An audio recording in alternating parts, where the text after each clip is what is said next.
Anda kembali bersama kami di Sapa Indonesia Malam. Saudara, jumlah kasus gagal ginjal akut progresif anak kian meningkat. 206 kasus dilaporkan terjadi di 20 provinsi. 99 anak meninggal dunia. Tingkat kematian akibat penyakit gagal ginjal akut progresif pada anak kian bertambah. Secara nasional hingga 18 Oktober 2022, sebanyak 206 kasus gagal ginjal akut progresif terjadi pada anak di 20 provinsi. Dari ratusan kasus itu, ada 99 kasus kematian pada anak. Di Medan, Sumatera Utara, 12 anak mengidap gagal ginjal akut progresif, 7 diantaranya meninggal.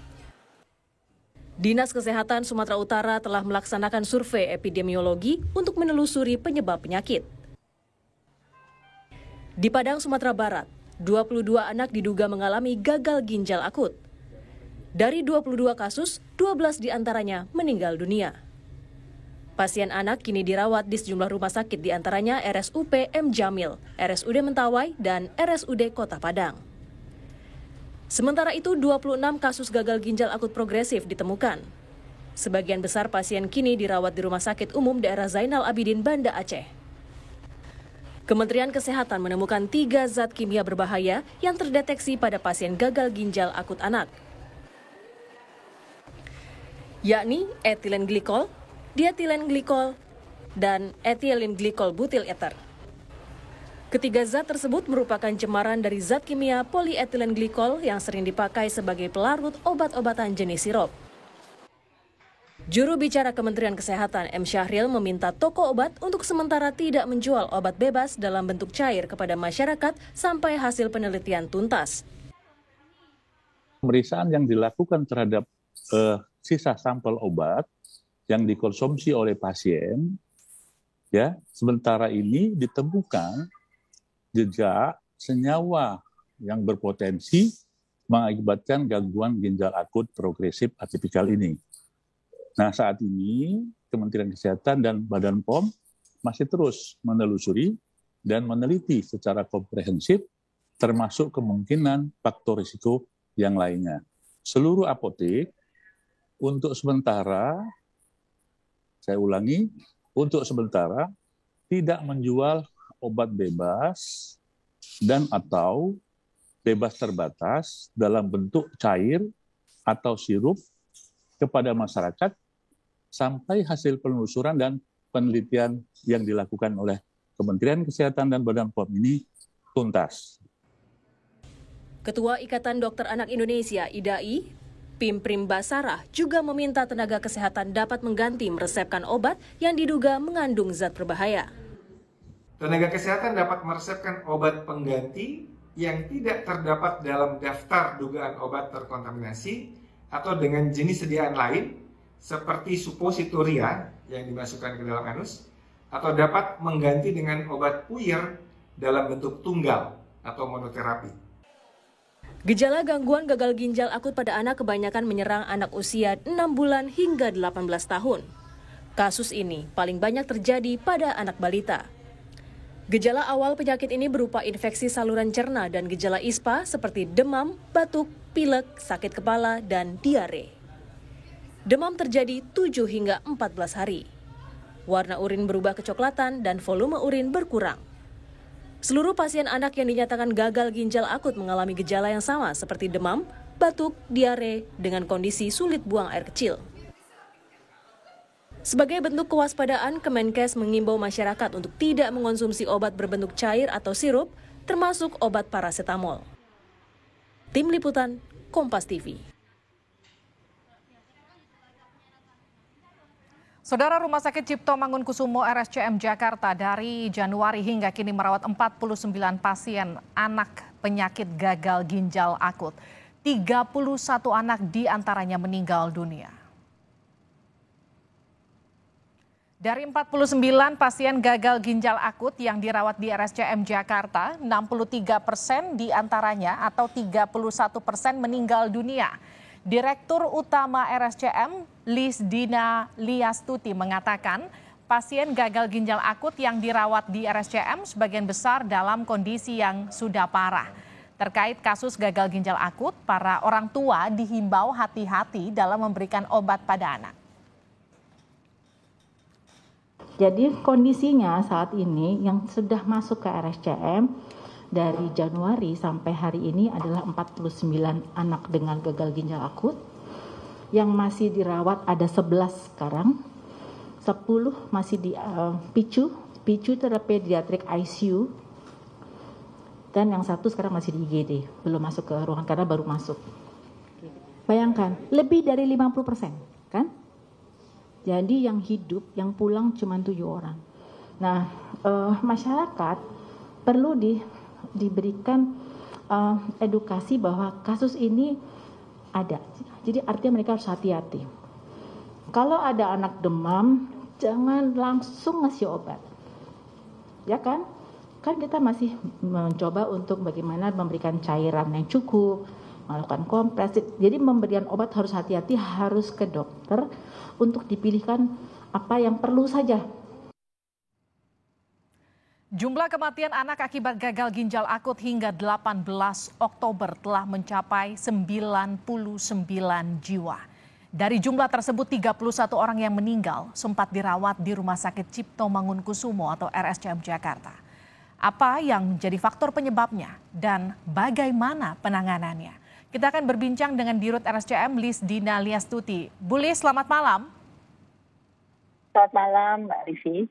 Bu Lis, 31 pasien anak yang meninggal akibat gagal ginjal akut di RSCM ini sempat dirawat di RSCM dari 31 anak ini. Ini gejalanya seperti apa dan bagaimana kemudian kondisi mereka ketika dilarikan ke rumah sakit? Terima kasih banyak. Jadi kami ini posisinya adalah sebagai rumah sakit rujukan nasional. Sehingga kami mendapatkan rujukan dari beberapa rumah sakit dan juga puskesmas masuk ke RSCM. Dengan variasi pasien itu dari umur 8 bulan sampai 8 tahun.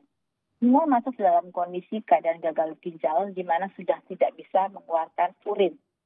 Jadi sudah dalam kondisi yang cukup berat. Bu Lis, ini biasanya orang tua mencermati anaknya apakah ia bisa buang air kecil, mengeluarkan urin, meskipun misalnya dalam jumlah kecil. Ini apa tandanya anak tersebut harus dilarikan ke rumah sakit? Apakah kemudian dari jumlahnya, volumenya yang sudah sedikit harus langsung dilarikan ke rumah sakit? Atau tunggu dulu sampai tidak bisa mengeluarkan urin? Oh gini, jadi sebetulnya kenapa disebut sebagai gagal ginjal akut progresif? Karena ini memang penyakitnya berjalan dengan sangat cepat. Oke. Gejalanya memang mungkin awalnya orang tua akan mengenal sebagai gejala demam biasa. Kemudian dibawa ke dokter, barangkali atau mungkin orang tua memberikan obat. Nah, dalam perjalanan ternyata dengan cepat, anak-anak yang kami diagnosis gagal ginjal akut progresif ini bukan hanya tidak bisa kencing, tidak ada urin lagi, tapi mulai seperti tidak letargi ya, lemas dan banyak mengantuk, seperti kesadarannya menurun. Jadi sudah tidak lincah lagi dan kemudian dia sudah dalam kondisi akhirnya kesadarannya menurun. Demikian. Jadi datang ke kami mungkin sudah dilakukan pengobatan sebelumnya atau sudah masuk rumah sakit sebelumnya. Jadi kita tidak melihat yang masih agak bagus gitu ya. Jadi memang pada saat mereka datang sudah dalam kondisi gagal ginjal akut. Bu Lis, ini yang kemudian jadi pertanyaan ibu-ibu mungkin. Ketika anak sakit diberikan obat sirup itu hal yang biasa. Mungkin saya dari kecil juga kalau sakit dikasih obat sirup. Apa yang beda dengan obat sirup yang menyebabkan anak-anak ini terkena gagal ginjal? Justru itu yang sedang dalam penyelidikan sebetulnya. Jadi kalau ditanyakan mengapa, kami juga terkejut sebenarnya. Karena obat seperti itu lazim sekali diberikan kepada anak dari zaman dulu malah kan ya. Dari dulu kita sudah tahu bahwa untuk pemberian obat itu kita juga bisa membelinya bebas. Karena itu adalah obat-obat penurun panas biasa. Atau mungkin ada obat-obat lain lah yang kita biasa memberikan. Jadi kenapa tiba-tiba ada banyak sekali yang masuk dan perjalanan kita cepat. Ini justru yang menjadi perhatian kami, kok ada yang berbeda ya gitu. Yang kedua, kasus gagal ginjal akut itu bukan baru sekarang. Itu bahkan ada di textbook karena memang dari dulu ada kasus gagal ginjal akut. Jadi kita bukan juga tidak terbiasa menangani ini. Cuma ini berbeda dengan kecepatannya untuk menjadi memburuk gitu. Itu cepat sekali. Nah ini yang kemudian kita cari sebabnya. Kenapa? Kalau infeksi tidak jelas ya, infeksi virus atau kuman kita sudah eliminir. Kemudian kita sampai menyelidiki apakah ada pengaruh dengan COVID, enggak juga. Kemudian kita mencari penyebab lain, ternyata enggak juga. Adakah masalah-masalah dehidrasi yang bisa menyebabkan gagal ginjal? Enggak juga. Jadi semua sudah kita telusuri, tapi dalam waktu beberapa hari itu progresif sekali gitu, dengan penurunan kesadaran, menjadi gagal nafas. Gitu. Jadi reaksinya memang tubuh berbeda sehingga ini berat. Bu Lis, kalau kita bicara soal rekam medis penggunaan obat dari 31 anak yang meninggal ini, apakah mereka menggunakan jenis obat yang kebetulan sama, artinya atau kandungannya yang juga kebetulan sama, sehingga kita bisa mendeteksi ini sumbernya dari mana? Gini, karena kan kami pertama hanya memikirkan sebab-sebab yang biasa ada di dalam kemungkinan penyakit gagal ginjal akut seperti infeksi dan lain, kita penyelidikannya ke sana. Kita perusahaan laboratorium, kita memberikan segala sesuatu sesuai dengan gejala yang ada. Tetapi karena adanya kecepatan yang luar biasa dan juga tidak ada kemajuan dengan obat yang diberikan secara lazim seperti biasanya, kita baru berpikir mengenai ini jangan-jangan ada sesuatu yang berbeda. Kebetulan memang ada, bukan kebetulan, bertepatan dengan adanya berita tentang kondisi di Gambia, sehingga kami melakukan diskusi, konsultasi dengan profesor di Australia dan juga profesor yang menangani di Gambia. Kemudian kami diberi literatur dan kami pelajari. Kita baru terpikir, oh jangan-jangan ada satu zat yang tidak baik atau toksik masuk ke dalam tubuh anak-anak ini. Barulah kita kemudian meneliti. Karena semua catatan medik tentu ada di dalam rekam medik kita ada, tapi kita lebih dalami, kita telusuri, dan kita akhirnya baru mengirimkan sampel-sampel tersebut. Oleh karena itu, kalau ditanya data rekam medik ada, cuman penyelidikan mengenai obat ini memang baru kita lakukan dalam waktu 2 minggu terakhir ini. Bu Lis, yang kemudian jadi pertanyaan, ini jenis obat yang jadi pemicu gagal ginjal ini diketahui mereknya biasa tersedia di fasilitas kesehatan atau di apotek-apotek di seluruh Indonesia. Sudah bisa teridentifikasi merek-merek apa saja yang perlu diwaspadai? Sedang kapasitas kami tidak sampai di sana, karena kami kan hanya rumah sakit yang menangani pasien yang 49 ini, dan sebagian yang sudah meninggal tidak bisa kami telusuri. Jadi kami baru mengirimkan sampel darah dari pasien yang ada dan juga sampel dari obat yang kita telusuri dimakan oleh atau diminum oleh anak-anak ini sebelumnya. Jadi kalau ditanya apa saja obat itu, kita baru ada informasi yang sebagian saja dari ini, dan itu kita masih menunggu rilis yang resminya sebetulnya apa saja. Baik, Bu Lis, sudah ada koordinasi dengan Kemenkes belum, Bu? Bagaimana kemudian SOP, bagaimana penanganan pertama ketika ada anak yang punya gejala gagal ginjal langsung ditangani di RSCM seperti apa gitu? Prosedurnya sudah ada ya, Bu? Jadi begini, karena kasus ini kita dapatkan dengan cepat banyaknya, kami memang langsung melaporkan pada Pak Menteri Kesehatan yang responnya sangat cepat juga. Jadi langsung kami bisa melakukan koordinasi dengan Dirjen Farma, atau Dirjen Yankes, Dirjen P2P, semuanya langsung oleh Bapak langsung dikumpulkan untuk membahas hal ini. Kemudian juga dengan IDAI, kita sudah berkolaborasi sehingga semua dibahas secara menyeluruh. Sekarang kami juga sudah membahas pula dengan Badan POM, dengan banyak sekali, dan para guru besar dari farmakologi itu kita libatkan. Farmasi semua kita libatkan kok. Jadi saya tahu sendiri karena setiap malam Pak Menteri memimpin pembahasan ini dan memonitor semuanya. Dan SOP tentunya sudah dibuat, sudah diedarkan ke rumah sakit maupun pada organisasi profesi untuk bagaimana menanggulangi ini, dan juga termasuk untuk mekanisme pengumpulan sampel. Oke, Bu Lis, ini pertanyaan terakhir. Saya mau tanya soal prosedur rujukan, bagaimana ketika ada orang tua yang punya anak gejalanya gagal ginjal akut, apakah mereka tetap harus mengikuti step-step lewat Vaskes 1 dulu sampai ke rumah sakit, atau bisa langsung ke rumah sakit?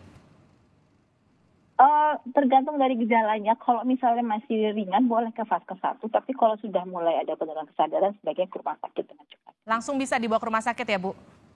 Iya. Baik, terima kasih Bu Lis telah bergabung bersama kami di Sapa Indonesia Malam.